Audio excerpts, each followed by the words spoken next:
Welcome, everyone. My name is April Rudin, and I'm excited to welcome you to the conversation today where we're going to be talking about how we can improve the advisor experience.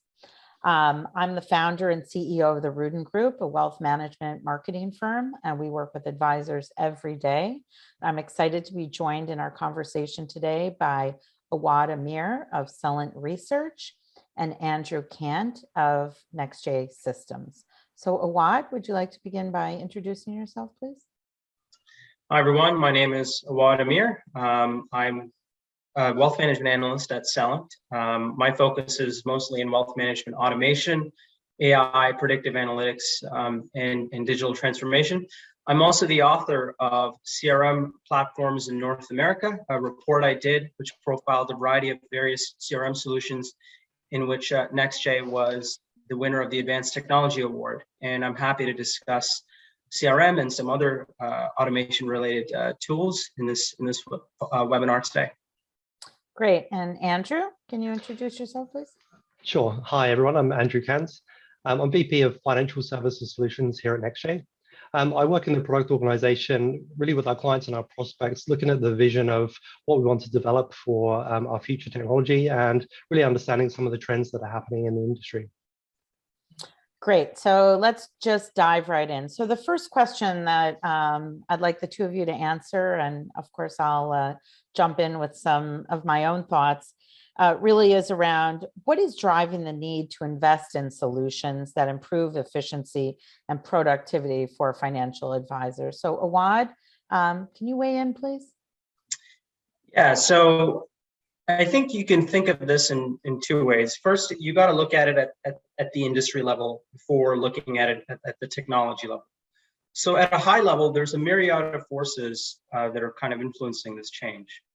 On the investor demand side, there's greater demand for fee-based models, greater demand for omni-channel services and products. And at the same time, there's this large segment of younger investors who have this increased skepticism of active management, and they're very sensitive towards fees.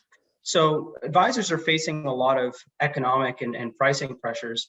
And on the regulatory reform side, you have Reg BI, MiFID, PIPEDA. You've all this data privacy regulation going into place.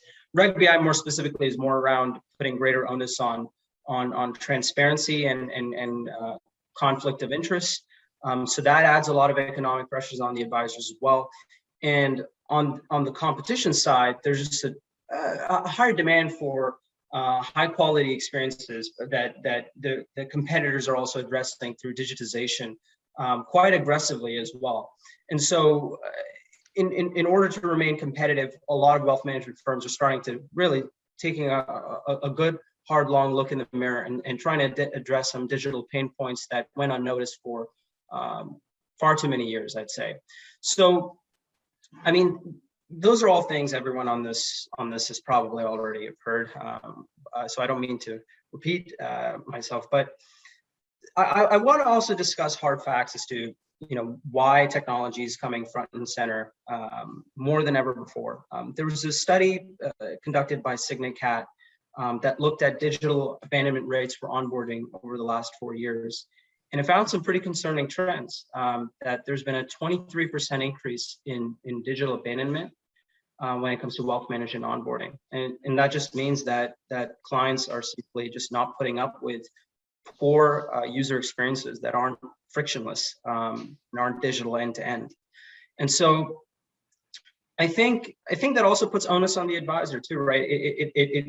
They have to put in more work to make sure that there isn't client churn. They have to put in more work to make sure they're addressing questions that clients have because they can't complete a simple process.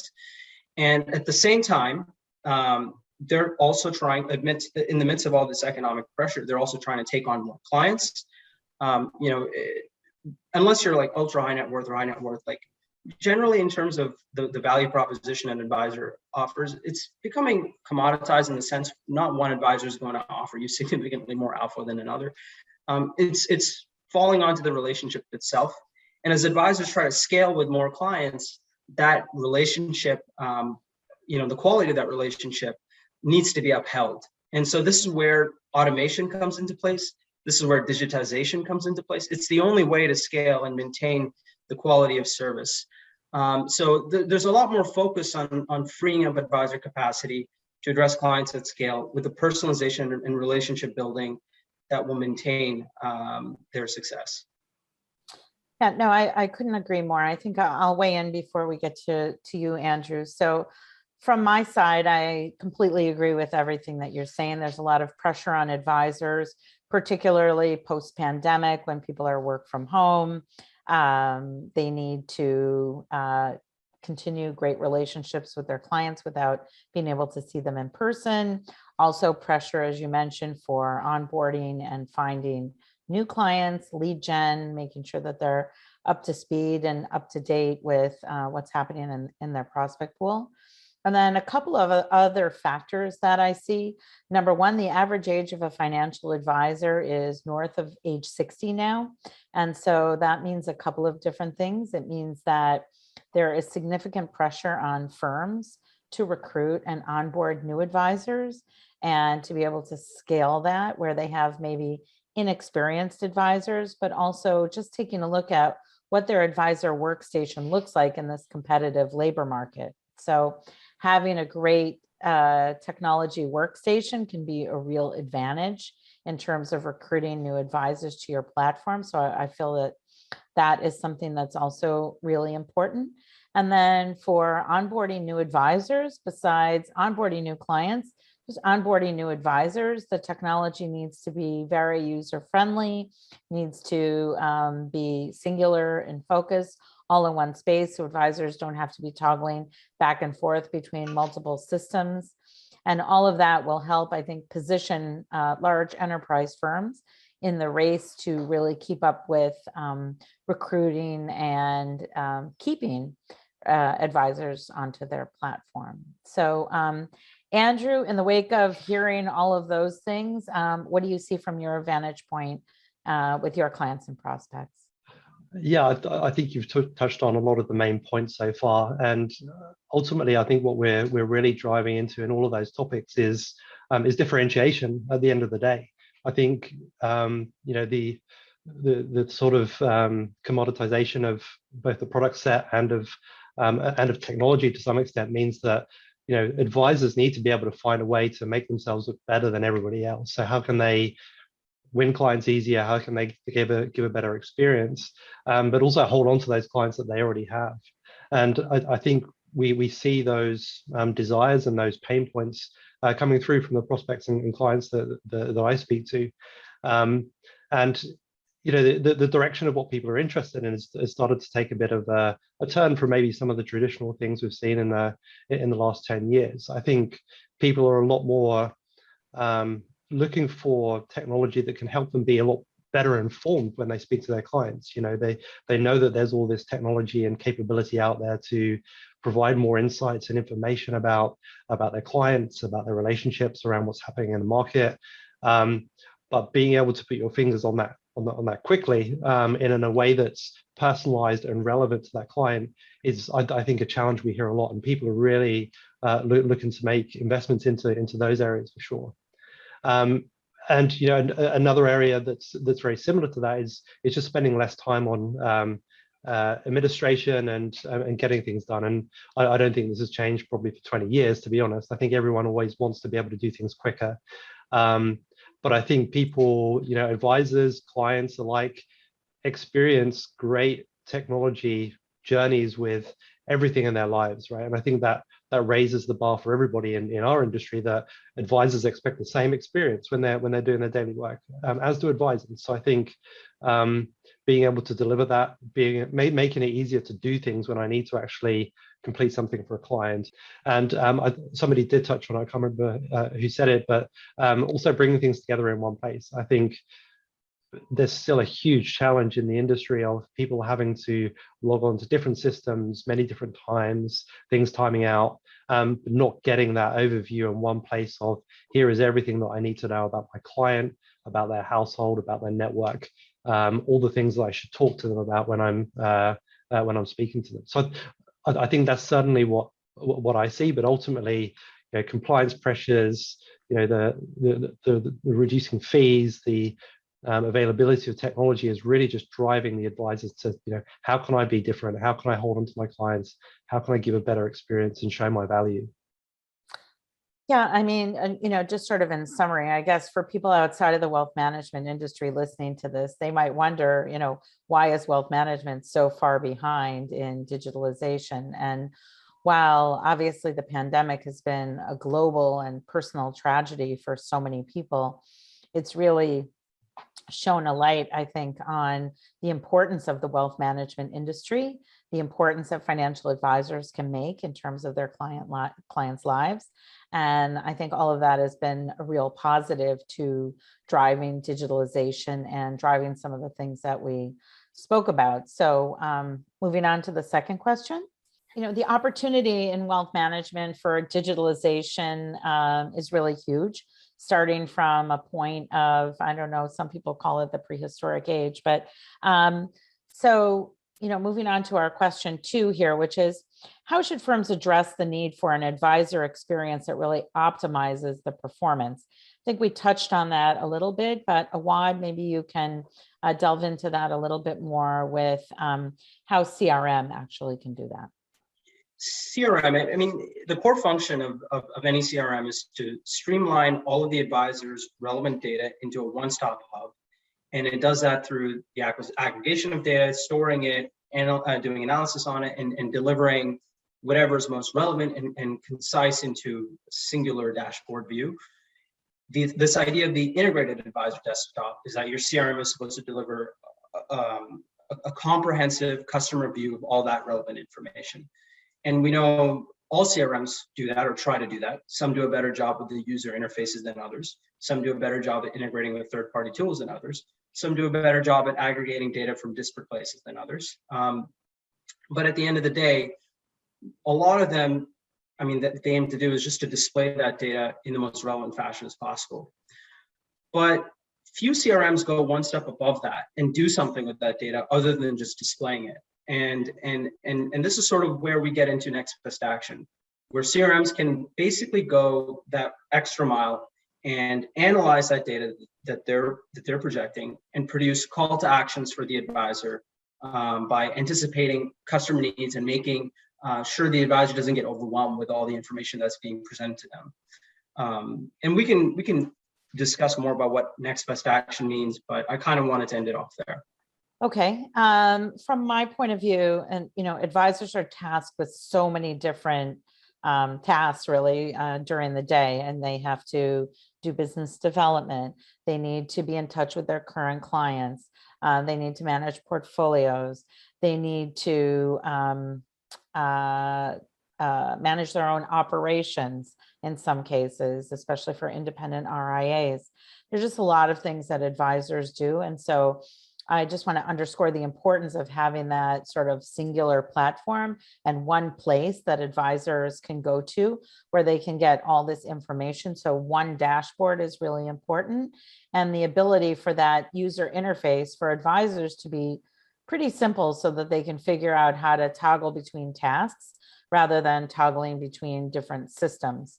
The other point here that I want to mention and underscore is that when people talk about digitalization, it may be just under the guise of operations, but there's also quite a bit of hyper personalization that goes along with client communications, which is the opportunity for advisors to get and feel closer to their clients and prospects via some of the data that you mentioned, Aawad. So I think that's really an important point. Andrew? Yeah, I think that will make sense. And from our point of view, I think there's a big difference between horizontal, general CRM versus CRM that's really designed specifically for wealth managers. And I think I see that a lot in the industry, is that being ready with all of the information that's relevant and appropriate to advisors is an important thing that the CRM should and could do to help advisors, whether it's understanding KYC information, profiling, planning information, all of that kind of key data, as you said, that helps them do the things that they do every day. And the things they do every day is speak to clients about their positions. They do reviews, they execute transactions. So having that one place where it makes sense. They can look at the screen and they say, okay, I can see about my client that this is the information that's important to them. These are their objectives, and this is how I should guide the conversation. So yeah, the idea of integrating all of that in one place in a way that makes sense to the user is pretty critical to help the advisor get through all of these myriad of things that they need to do every day, and ultimately give a better experience to the client as well. And sorry, go ahead. No, go ahead. And I was going to say, just once you have that integrated experience and all of that data together, trying to make completing those little tasks and actions as fast as possible. One-click buttons to execute transactions that are common things that you do is a key matter here. And we have a saying in England, I don't know if people understand it, but if you look after the pennies, the pounds will look after themselves. So you take care of those small actions and they can add up to a big productivity and efficiency gain. And maybe just touch on one thing that Aawad mentioned. Next best actions are starting to really get traction, I think, in helping people to take another step in terms of that efficiency and bringing together that comprehensive view of things that the advisor should be working on too.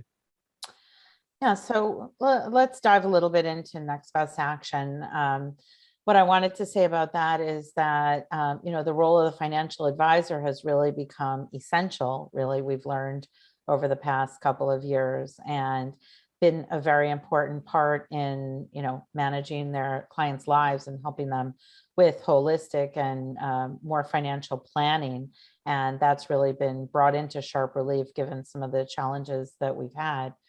So it's no question that technology can play a huge role in that. Aawad, what are you seeing firms adopt to augment the advisor's ability to manage their book of business? And are there new technologies available? And lastly, why are we all doing this? It's really for the benefit of end investors. So maybe you can touch on that as well. Yeah, so when it comes to next best action specifically, I kind of want to level set and make sure we're all on the same page. The way we understand it is it's a decision-making tool that analyzes data pertaining to a client and their behaviors, their attributes, and it provides a call to action that's tailored to their needs specifically. A lot of wealth management firms are either in the process of building it, and some have deployed it very successfully as well. And it applies across a variety of different areas or use cases. At the most basic level, you have next best action doing operational things like identifying if a client failed to complete a KYC or detecting some incorrect or missing data points that a client failed to enter. Just alerting the advisor to middle and back office bottlenecks and so on and so forth at the most basic level. And these can be rule-based next best action call to actions. Some of the more advanced functions that firms are testing with are going to things like portfolio management. So recommending optimal investing strategies based on the client's preferences. They can assist with the relationship management, reminding you that a client's birthday is coming up.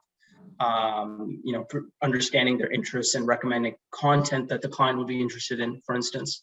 They can assist with sales and marketing, understanding a client's preferences and their behaviors and suggesting alternative products that you can upsell the client with. And mostly they can also assist with client attrition, just identifying if a client's unsatisfied based on analyzing their sentiment.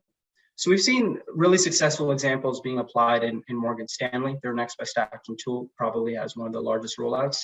But also in places like Credit Suisse, they're using it to generate entire proposals and save advisors on time. I believe they stated it saves 4 hours per proposal generation. So we're seeing a myriad of use cases. I know there's also one with the US Bank where they use predictive analytics to upsell clients with suggestions. So yeah, hope that answers that question. Yeah, the hope and the promise of next best action is so broad. But I think in general for firms, it can mitigate some risk in terms of compliance, assuring that people are thinking the same way across different client sets. So for Reg BI and some of the other regulations out there, it can really help to assure compliance risk. And then I think also as firms are bringing on new advisors, as I was saying before, you can benefit from sort of the group think and learning what advisors have done before you, right? And benefiting from that. So I see a lot of upside, and we're probably just really at the beginning of thinking about what next best action is and how that can really prompt advisors into providing better overall service for end investors. So Andrew, you want to weigh in on, please, on next best action? For sure. And Aawad used a word which I like a lot, which is augment. And to me, next best action is really meant to be that augmentation of the advisor. So bringing together all these potential things that the advisor should or could do with their client, and helping them achieve it ultimately, so that when I speak to my client, I'm aware of all the different things that I need to speak to them about, or potential opportunities. And I think, again, pushing on the vertical specific nature, I think it's important those actions are designed for the industry and available for the advisors, so that they're relevant and specific. And there's a lot of flexibility in what firms I think are looking for in this area, because, again, coming back to the differentiation point, I think that firms will have their way of differentiating, whether it's the way they segment their clients, whether it's the service offering, whether it's how they want to engage with their clients. And next best action can really help deliver that in my head. So really, what does my firm want to do? What's our objectives? What are the engagement strategies we want to have? Build my actions around that. And that could be something simple like, okay, personal key dates are important to me. I want to reach out when it's their birthday, their child's birthday, their wedding anniversary, whatever it might be. And that's a simple case. But getting into maybe more planning type of use cases, being aware when your client is going through a life event and supporting them through that. And we talked a little bit about the pandemic, and I think that's maybe turned up the volume a little bit on that. I think a lot of people have made big life decisions in the last 18 months, and that's really where the advisors do play a much bigger part in people's lives. Because if I'm experiencing any type of life event or choose to go in a different direction, then I need someone to support me through that and help me be successful. So I think that's where I see the huge value around next best action, and really how it can help and augment advisors to give that better client experience and build a stronger, more trusted relationship with their clients. So following up with our last question here about new technologies, question number 4 is, why have innovative new technologies like next best action not been broadly adopted? And what can firms do to really help advisors adopt these more quickly and more broadly within their organizations? Aawad? Yeah, short answer, to implement next best action, it's not always easy. You have to look at it in 2 ways. On one hand, you have the prepackaged next best action tools that'll come with the CRM prepackaged, and they'll have the next best action models in there. And on the other end, financial institutions will want to build these models to enable next best action themselves. There's pros and cons to each approach. If it comes prepackaged, the models are readily available. You just need to tune them to sort of fit your purpose and your use cases. The other side of it, if you build it from the ground up, obviously you can make it more custom, but the amount of time you'll have to spend training those to build those models and training it with the right data, that can be very time consuming as well. But if it comes prepackaged, let's say as part of a CRM, if it applies horizontally to multiple other industries, not just simply wealth management, then it's not been trained with the right use cases for specifically wealth management. It has been trained with the right wealth management jargon, so to say. The models haven't been trained with the right taxonomy to be able to perform specifically for wealth management. But CRM platforms that sort of specialize in that vertical will come readily available with models that are aware of that, are compliant with wealth management and its biases and its jargon.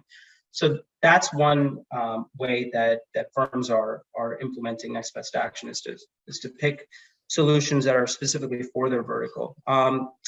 They're also undergoing significant digital transformation initiatives to make sure that data has been organized and wrangled, and it's been made available for these models to ingest and utilize. There's also a big push around educating the advisors themselves on how to use it. I know Morgan Stanley is doing a very massive training program for Next Best Action to ensure that their Next Best Action as part of their Wealth Desk platform gets adopted. There's also a lot of concerns around the models themselves, and this is where going with prepackaged models is somewhat of a safer bet, because if you're building models on your own, sometimes they haven't been optimized or implemented correctly, and it may have biases or inaccuracies that can sort of surface in subtle ways. And maybe I need to remind you all a couple of years ago that example with Microsoft's bot Tay that was ingesting public data from Twitter. It was trying to learn and develop itself, and it wasn't long until it turned into this like xenophobic, racist, chatbot. So what I'm trying to say is these models are sensitive, and they need to be trained with the right data, and biases in that data can go a long way in influencing biases of the model. So it takes a while. So firms are aware of that, and they're working hard at that. So yeah, a couple of great takeaways there, I would say, in terms of having the right models. I want to underscore the point that you made about having a CRM that is more vertical in nature. So something that was developed for wealth management, something that's not horizontal, that's used across different industries. I think that's also really important. Wealth management being unique, I think, and also the advisor population being comprised of a myriad of different ages, different backgrounds, from independents to wirehouse to bank wealth management, trusts, and so on. There's a lot of different people that fall under the umbrella of what a wealth manager is. So more flexibility around there. And then I think, as we were saying, I think it's also really important to have a great and simple UI, UX, so that when you sit down at it, it doesn't feel intimidating, and advisors can begin using it without feeling like they need to have, some entire training course that really teaches them how to use it, but more intuitive, and to pick up on something Andrew said, to augment the way that they're working already. So I think those are some of the essential points for me in driving adoption. Andrew, you want to round out your points here? Yeah, sure. And I agree with what you're saying. I think one of the things I advocate is really taking an evolutionary approach to the implementation of next best action or other AI solutions. I think start off with some cases which are going to add a lot of value, solve some pain points, but you can get some confidence. I think with any type of software implementation, there's always skepticism about it being better than what people use today, right? And I think by trying to get some early wins and some confidence in solutions as you introduce them is going to be a much better approach in terms of getting adoption of advisors. So I think seeing it work, picking some simple cases to begin with, but also coming back to that idea of the integrated experience and the user experience, making it easy to actually consume what's being put in front of me, and make it easy for me to action upon those things are critical. We absolutely see huge differences in the technical capability of advisors across the market, and I think certainly some of the younger generation of advisors are going to be maybe more understanding of the way the technology works. So we need to be cognizant of that as well to support people based on their different level of understanding there. And something we hear a lot is advisors saying that actually my assistant is the one who deals with all the technology. They're the expert, right? So I think we shouldn't forget about the assistants being a key part of this as well, and the collaboration of the assistant and the advisor working together, and the technology enabling them to do that is critical as well. Yeah, no, I think they're all great points. So I want to thank you, Aawad Aamir from Celent Research, and thank you, Andrew Cant from NexJ Systems. It's been a great conversation around what we can do to understand and improve advisor experience. And thank you to all of those of you listening. Thank you, April. Thanks, April.